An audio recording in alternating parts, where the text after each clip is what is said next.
Donc, merci d'être invité. Je n'ai pas le problème personnellement de la victimologie, étant donné que je suis grec et français. Donc, c'est quand même un honneur pour moi d'être là, présent à cette table. Je voudrais un peu jouer le candide de l'affaire. Donc, j'entends beaucoup de problématiques qu'on a entendues aussi dans l'autre endroit où je me préoccupe de ce genre de problèmes, comme la Grèce et Chypre. Donc, je vais essayer plus simplement de vous parler plutôt de stratégie et de mathématiques, donc finalement des faits. Et donc, ce sera à vous d'interpréter et de recalculer ce qui est conduit comme ligne de conduite ici. Alors, tout d'abord, je laisse de côté le droit international, puisqu'apparemment il est à ma gauche. Moi, en tant que stratégiste, je sais que le droit international ne me donne que le minimum. Je sais que la justice me donne le milieu, seulement elle est aveugle. Donc je m'occupe de stratégie, puisqu'elle concerne que l'invisible. Alors pourquoi je dis que le droit international me donne le minimum? Je vais vous donner un exemple très simple. Vous connaissez tous l'île de Chypre, vous savez tous très bien que l'invasion de l'île a été effectuée en 1974. Vous savez tous que l'île est occupée à 37% depuis 1974 jusqu'à l'heure où je vous parle en 2010. Donc nous avons le stade de l'invasion et le stade de l'occupation. Si nous demandons au droit international qu'en est-il, la réponse est très simple. Il n'y a pas d'invasion en 1974, mais il y a une occupation qui commence en 1987. Voilà. On ne peut pas demander plus, c'est tout simplement dû au fait que dans le droit international, un pays, lorsqu'il est considéré comme coupable et responsable, je pense qu'on reviendra sur ce point, doit l'accepter lui-même. Et en réalité, la Turquie n'a accepté cet état de fait qu'en signant les protocoles du Conseil de l'Europe, qui ont été donc activés en 1987. C'est pour ça qu'on a eu le premier recours à la Cour européenne des droits de l'homme en 1988. Sinon, vous pourriez vous demander pourquoi les Chypriotes ont attendu l'année 1988 après 1974. C'est tout simplement qu'ils ne pouvaient même pas faire le recours puisqu'il n'y avait même pas le cadre.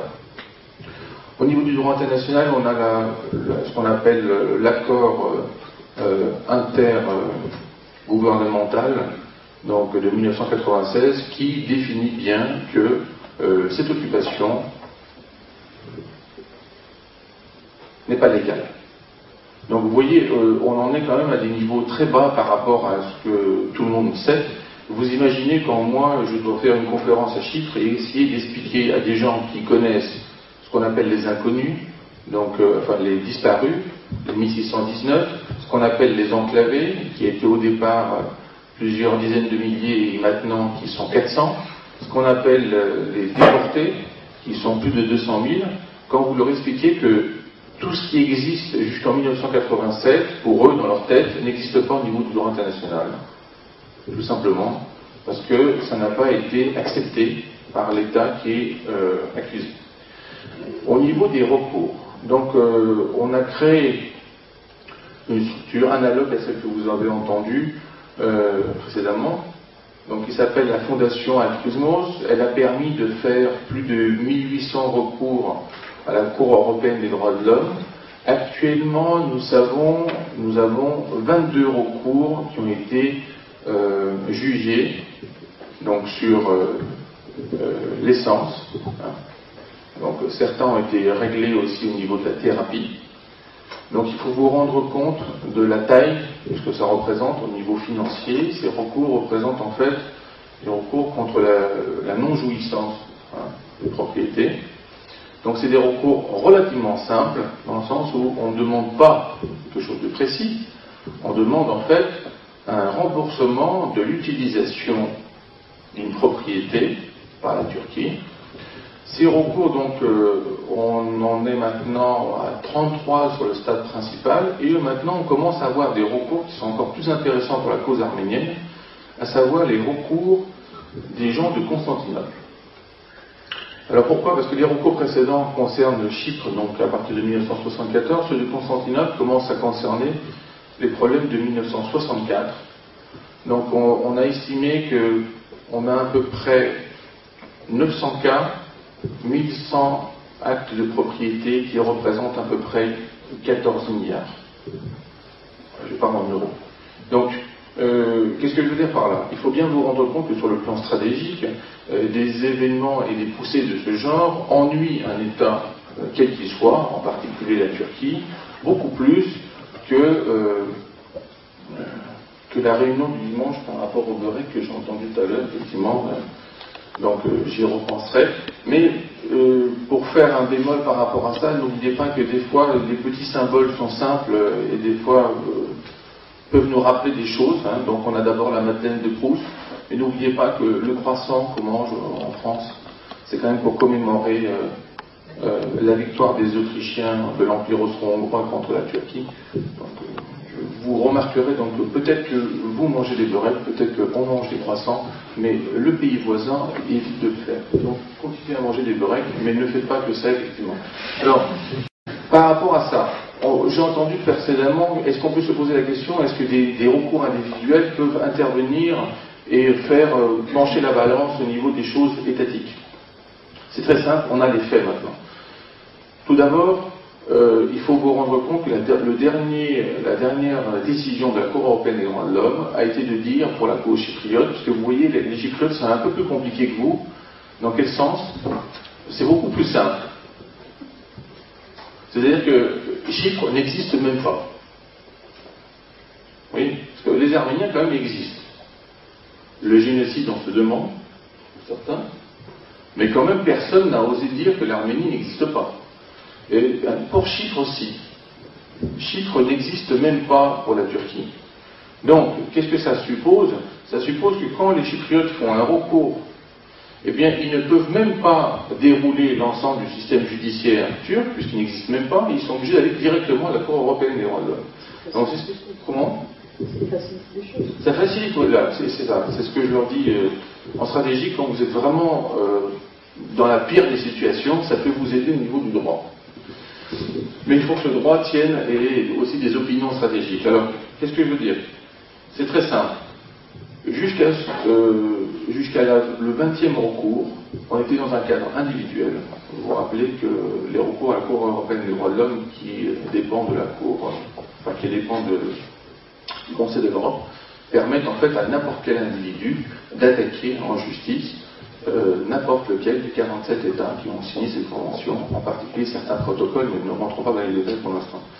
En réalité, donc après le 22e recours, et bien d'un seul coup, on a eu un changement, puisque maintenant, désormais, la Cour européenne des droits de l'homme a défini que finalement, ça serait la Turquie de gérer l'épuisement des recours internes, même pour les Chypriotes.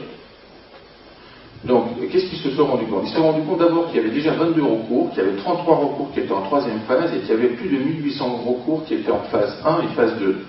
Donc, en ayant une telle masse, et il n'y a pas besoin d'avoir beaucoup plus, eh bien, la Cour européenne des droits de l'homme s'est rendue compte qu'il fallait quand même faire quelque chose de différent. Et donc là, d'un seul coup, c'est la première fois qu'on a une décision de ce genre. On reconnaît officiellement que c'est bien la Turquie, et pas ce qu'on appelle l'état d'occupation, c'est-à-dire de la partie qui se trouve au nord de Chypre, qui est responsable de l'occupation.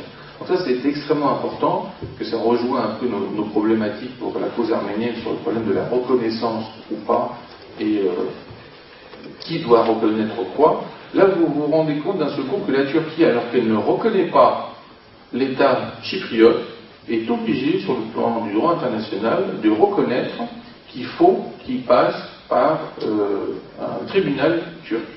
Donc, vous voyez un peu comme c'est un peu étrange.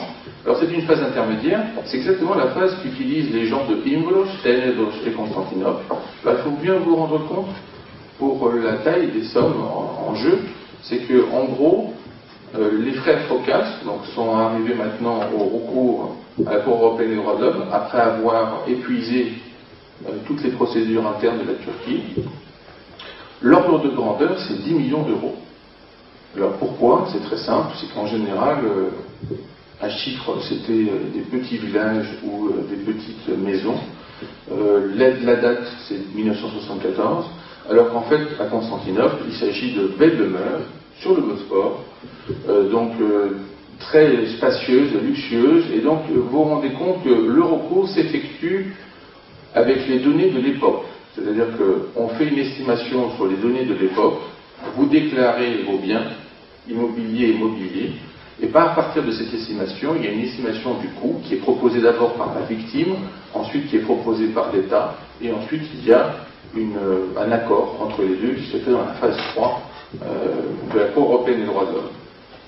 Que voulons-nous dire par cela?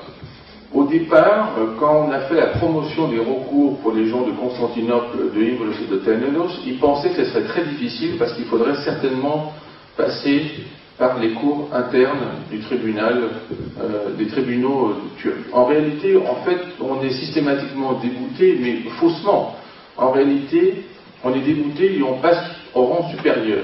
Donc, en fait, jusqu'à épuiser ce rang, l'estimation qu'on a faite sur les différents cas qu'on a, nous sommes à peu près autour de 1 an à 2 ans, et ensuite on repasse dans le cadre de la Cour européenne des droits de l'homme. L'avantage, c'est qu'on a déjà des points précis, ce qui fait que dans la phase 2, où intervient la phase de l'État accusé, eh bien, il est obligé quand même de reconnaître qu'il s'est bien passé quelque chose dans ces tribunaux, puisque ça a vraiment eu lieu dans ces tribunaux. Alors qu'avec la situation chypriote, en général, la phase 2 était difficile, puisqu'il fallait déjà prouver, et donc ça rejoint ce qui a été dit précédemment, il fallait prouver que la victime existe vraiment, et que c'est bien une survivante, ou c'est bien quelqu'un qui est affilié à cette survivante.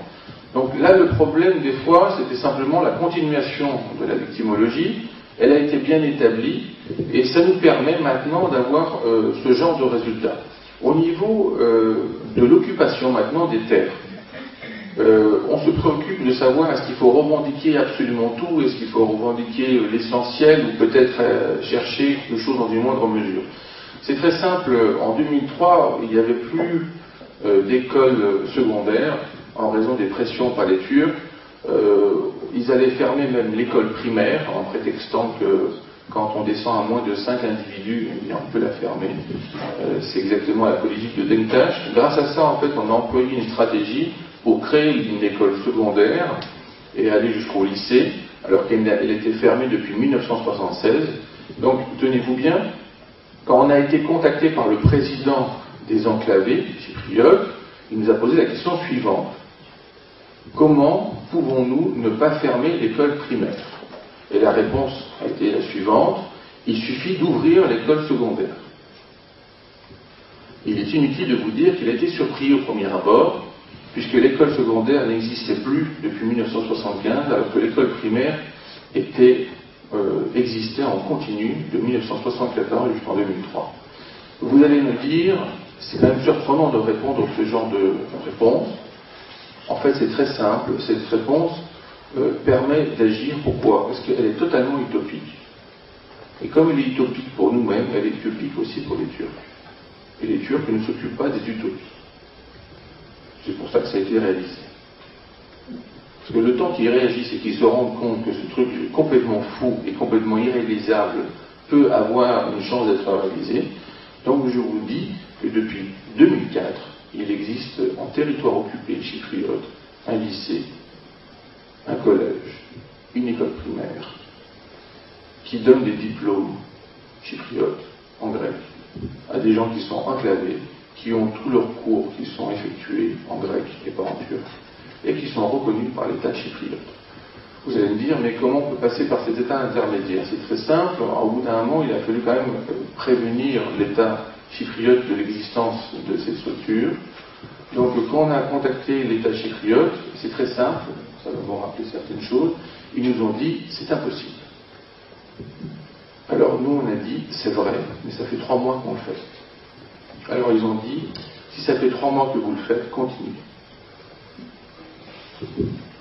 Et donc nous avons continué, et donc nous sommes maintenant en 2006, en 2010, Et l'ensemble de la population des enclavés qui commençait à partir parce que leurs enfants, il faut vous rendre compte, je ne parlerai pas des détails techniques, mais il faut bien vous rendre compte quand même qu'on a forcé 17 professeurs à faire des allers-retours en territoire occupé pour faire des cours à 2 personnes. Il ne restait plus que 2 enfants enclavés. Actuellement, les enfants sont 49.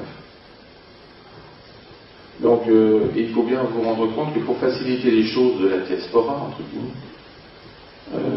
c'est que l'État chypriote intermédiaire, avant Papadopoulos, Hilda connaît bien le milieu, on connaît bien aussi des gens comme Israélis, donc tout le monde n'est pas du même niveau. Les gens qui étaient précédemment ont tout fait pour donner de l'argent aux enclavés pour partir. Donc, avec l'association, eh bien, à la fondation plutôt, on a fait le contraire. On leur a donné de l'argent pour rester. Et en équilibrant cela, ça nous a permis de déployer cette stratégie qui a permis d'avoir ce genre de résultat. Pour vous dire que si des choses vous semblent complètement infaisables sur le plan de la cause arménienne, c'est très bien. Parce que sans doute pensent la même chose les autres.